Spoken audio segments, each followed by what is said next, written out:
வணக்கம் நண்பர்களே, நான் தான் உங்கள் சுரேஷ். எப்பயுமே ரொம்ப சந்தோஷமாக ஆரம்பிப்பேன். இப்போ பார்த்தீங்க அப்படின்னா ரொம்ப கஷ்டமாக ஆரம்பிச்சிருக்கேன். ஏன் அப்படின்னா உங்களுக்கு தெரிஞ்சிருக்கும், பேட் நியூஸ் ரொம்ப இழுத்துட்டே போகிறேன். உண்மைதான். ஏன் அப்படின்னா அவ்வளோ பெரிய விஷயம் சொல்கிறதுக்கே மனசு ரொம்ப கஷ்டமாக இருக்குது. இதை சில பேர் சொல்லக்கூட மாட்டாங்க. இந்த மாதிரி நடந்துச்சு அப்படின்னா அதை செய்ய மாட்டாங்க. ஆனால் நான் எப்படின்னு தெரில, அதுன்னு செஞ்சுட்டேன் தெரியாமல். இப்போ பார்த்தோம் அப்படின்னா அந்த கட்டப்பைக்குள்ளே என்ன இருக்குது அப்படின்னு எல்லோரும் கேட்பீங்க. இதில் எதுக்கு ப்ரோ காட்டிகிட்ருக்கீங்க, பேட் நியூஸ் என்ன ப்ரோ, பேட் நியூஸுக்கு அந்த கட்டப்பைக்கு என்ன ப்ரோ சம்மந்தம் அப்படி இப்படின்னு சொல்லுவீங்க. இப்போ பார்த்தோம் அப்படின்னா அந்த குளத்துக்கு தான் போய்கிட்டு இருக்கோம். முன்னாடி பார்த்துருப்பீங்க, அந்த குளத்துல ஏதோ இருக்கிற மாதிரி அந்த குளத்துக்கு தாங்க போய்கிட்டு இருக்கோம். இந்த குளத்துல நம்மளோட எப்படி சொல்லணும்னு எனக்கு தெரியல. எல்லோரும் என்னை மன்னிச்சிருங்க, அந்த மாரியம்மன் என்னை மன்னிக்கணும். இது நான் எப்படி சொல்கிறேனே தெரில, யாரும் சொல்ல மாட்டாங்க. பட் இருந்தாலும் எல்லாமே நான் உங்களோட ஷேர் பண்ணுறேன். அதில் இதையும் சொல்கிறேன். நம்மளோட அம்பாள், நம்ம வச்சுருந்த அம்பாள் 8 வருஷமாக நம்ம வீட்டில் இருந்துச்சு. இப்போ பார்த்தோம் அப்படின்னா அது நம்ம கையில் இல்லை, நம்மகிட்ட அது இல்லை. அதுக்காக கிழங்கு மாவெல்லாம் வாங்கி வச்சுட்டு எல்லாம் பண்ணியிருந்தேன். இப்போ அந்த அம்பாள் நம்ம கையில் இல்லை. இப்போ அது நம்ம அம்பாள் உடஞ்சிட்டாங்க. அது சொல்லக்கூட மனசு ரொம்ப கஷ்டமாக இருக்குது. இதுதான் நம்மளோட அம்பாள். லாஸ்ட் மூமெண்ட்ஸ் அப்போ கூட நான் எல்லாத்தையும் கல்லடி தான் வச்சு கொண்டு போனேன். ஆனால் அந்த நகை மட்டும் அப்படியே அது போட்டிருந்துருக்கு. அது ரொம்ப பிடிச்சிருக்கும் போல் அந்த நகை. அதை கூட விட்டு தரல அந்த அம்மா. நீங்கள் முகத்தை பார்த்துருப்பீங்களான்னு தெரில, முகத்தை உங்களுக்கு காட்டுறேன் எடுத்து வச்சு. நானே உடஞ்சக்கப்புறம் டக்குன்னு வேஸ்ட்டில் சுற்றி என்னால் பார்க்க முடியல. இப்போ உங்களுக்காக தான் இதை எடுத்து காமிச்சிட்ருக்கேன். இதையும் ஒரு வீடியோவாக காக்குறீங்க அப்படின்னா எனக்கு இது இல்லை. எல்லாத்தையும் ஒரு நல்ல விஷயத்தையும் சொல்கிறேன், கெட்ட விஷயத்தையும் சொல்கிறேன். அதுவும் இந்த விஷயத்தை சொல்லணும். அம்மா அம்மாவோட கிரீடம் உடஞ்சி போச்சு. அம்மாவோட ஃபுல் கிரீடம் உடஞ்சிருச்சு. மேலே சைடுக்கு ஒரு கையும் போயிடுச்சு. ஆனால் இதை நான் தூக்கி போட்டது பெரிய தப்பு. நான் குளத்தில் போட்டது ரொம்ப பெரிய தப்பு. அம்மா இவ்வளோ இதுவாக போகும்போது ஒரு மாதிரி அழுதுகிட்டே இருப்பாங்க பாருங்கள். அழுகிற மாதிரியான ஒரு இதில் தான் இருந்துச்சு. மனசு ரொம்ப கஷ்டமாக இருக்குது. இது நான் போட்டுறக்கூடாது, இப்படி குளத்தில் போட்டுறக்கூடாது. அந்த குளத்தில் என்றைக்கு தண்ணி குறையுதோ அன்றைக்கே கட்டப்பையில் கல் வச்சு தான் போட்டிருக்கேன். அப்படி இருக்கும்போது குளத்தில் தண்ணி குறைஞ்சோன்னு கண்டிப்பாக நம்ம அம்மனை போய் எடுக்கணும்.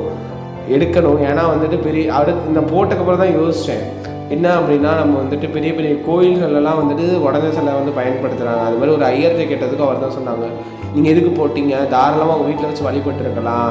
உங்களுக்கு பாட்டி தாத்தாக்கெல்லாம் கால் கையெல்லாம் உடஞ்சிச்சு அப்படின்னா அப்படி தான் தூக்கி வச்சுருவீங்களா? இப்போ ஒரு நகை உங்களுக்கு உடஞ்சி போச்சு அப்படின்னா அது உருக்கி வச்சு வச்சுருக்கீங்களா? அது மாதிரி தான் இதுவும் அப்படின்னு சொல்லிட்டு ரொம்ப இது சொன்னாங்க. அதுக்கப்புறம் தான் நான் நினச்சி பார்த்தேன், அம்பாள் எப்படி உடஞ்சாங்க என்ன அப்படின்னு சொல்கிறதெல்லாம் நான் அடுத்த வீடியோவில் சொல்கிறேன். இல்லை லைவ் வந்தேன் அப்படின்னா சொல்கிறேன். அம்பாள் இல்லாட்டி இதில் கூட சொல்லிடுறேன். அம்பாள் எப்படி உடஞ்சாங்கன்னு எங்களுக்கே தெரிலங்க. அம்பாள் போட்டாச்சு. அம்மா போகும்போது பெரிய முட்டையாக ஒரு முட்டை பார்த்தீங்கன்னா தெரியும். போட்டதுக்கப்புறம் இது ஒரு உயிரே ஒரு உயிரே உள்ளே முழுகின மாதிரி அவ்வளோ முட்டை லாஸ்ட் அந்த முட்டை போகிற வரையும் நாங்கள் இருந்துகிட்டே தான் இருந்தேன். ரொம்ப மனசு கஷ்டமாக இருக்குது. இது எப்படி சொல்லன்னு தெரில. இன்னொன்று என்ன அப்படின்னா, எல்லோரும் என்ன சொல்கிறாங்க, இந்த சக்தி அது மாதிரி இன்னொன்று என்ன அப்படின்னா, இந்த சிலை உடஞ்சனைக்கு தான் அங்கே சிலை செய்யவே ஆரம்பித்தாங்க. நாங்கள் சிலை செய்கிறதுக்கு 1 மாதம் முன்னாடி அட்வான்ஸ் போட்டு விட்டேன். ஆனால் அந்த 1 மாதம் சிலை செய்யாதவங்க இந்த சிலை உடஞ்சதுன்னு அவங்களுக்கு தெரியாது. ஆனால் இந்த சிலை இங்கே உடையிறப்ப அங்கே எனக்கு ஃபோன் வருது. அங்கேருந்து எனக்கு ஃபோன் வருது. இந்த சிலை உடஞ்சி நான் கொண்டு போயிட்டு ஃபோன் வருது, ப்ரோ இங்கே நாங்கள் வேலையை எனக்கு தான் ஸ்டார்ட் பண்ணியிருக்கோம் அப்படின்னு சொல்லிட்டு எனக்கு ஃபோன் வருது. இதெல்லாம் ஒரு அற்புதமாக இருக்குது. என்னென்னா புரியல எனக்கு. இங்கே உள்ள சக்தி தான் அங்கே போய் நின்றுச்சா?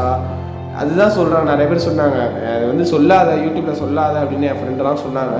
இன்னொன்று என்ன சொன்னாங்க அப்படின்னா, இந்த சக்தி பெரிய சக்தியாக வர்றதுனால இந்த சக்தி போயிருக்கும், இது அப்படியே விட்டுரு, அதுதான் அந்த அம்மன் வராங்களா, அந்த அம்மன் இன்னும் எப்படிலாம் கவனிக்கலான்னு நீ பாரு அப்படின்னு சொன்னாங்க. இந்த அம்மன் எப்படி வளர்ந்தாங்கன்னு எங்களுக்கே தெரிலங்க. நான் எப்படி நான் சொல்கிறேன் என்ன நடந்துச்சுன்னு. முதல்ல அம்பாள் வச்சுருந்தோம். அன்றைக்கி கொடியேற்றத்துக்கு எல்லா திருவிழாக்கும் நம்ம ஏற்பாடு பண்ணிகிட்டு இருந்தோம். திருவிழா அந்த வருஷம் எதுவுமே நடக்கலை. இதனால தான் அது பண்ணுறதுக்கு எல்லாமே ஏற்பாடு பண்ணிகிட்டு இருக்கும்போது பூ வச்சுருந்தேன், பெரிய மாலை. அதை லைட்டாக நான் மாலையை தான் தூக்கி இழுக்கிறேன். ஆனால் இந்த அம்பாள் விழுந்துட்டாங்க. நான் லைட்டாக மாலையை தான் இழுத்து அம்பாள் சிலை மேலே ஒரு கை கூட படலை. எப்படி விழுந்துச்சுன்றதில் ஒரு பெரிய மிராக்கிள் மாதிரி நடந்து விழுந்துச்சு. வேணும்னே போயிடுச்சோ என்னமோ தெரில. இது கோவப்பட்டு போச்சா, வருந்துட்டு அழுதுட்டு போச்சான்னு தெரில. ஏன்னா நீ இன்னொருத்தவரை கொண்டு வரையில, நான் போயிட்டு வரேன்னு சொல்ல மாதிரி போச்சான்னு எனக்கு தெரில. ரொம்ப கவலையாக இருக்குங்க. மனசு அழுகாத குறையாக பேசிகிட்டு இருக்கேன். முன்னாடி பேசுகிறப்ப கூட அழுகிற மாதிரி தான் பேசியிருப்பேன். இப்போ ரொம்ப நாள் ஆச்சு.